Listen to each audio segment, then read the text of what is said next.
are surrounded by something you cannot see right now. It's everywhere. You breathe it every second. It can move trees, fly airplanes, and even push clouds across the sky. You can't see it. You can't hold it in your hands. But without it, you could not survive even for a few minutes. Yes, I'm talking about air. But if air is everywhere, why can't our eyes see it? And wait, if we can't see air, how do we know it is really there? Let's clear out. Namaste everyone, welcome back to Science Simplified. Today we are going to understand this simple but fascinating question.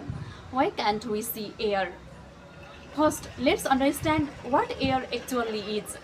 Air is not empty space. Air is matter. It is made up of extremely tiny particles called molecules.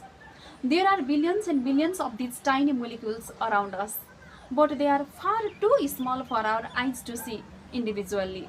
And there is another important reason. Air is transparent. That means visible light can pass through it.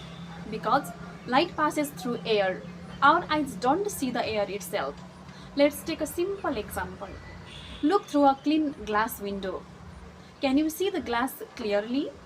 Usually no. You can see the tree, building or person behind the glass. Why? Because light passes through the glass.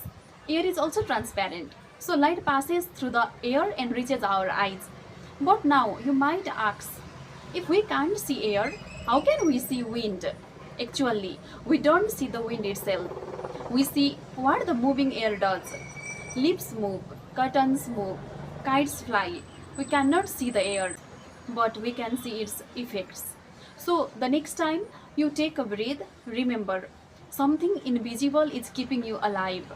Air is around us, but because its particles are extremely tiny and air is transparent, our eyes cannot see it. And what about smoke? If we can't see air, why can we see smoke?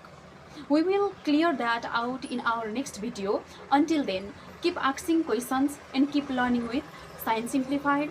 Thank you.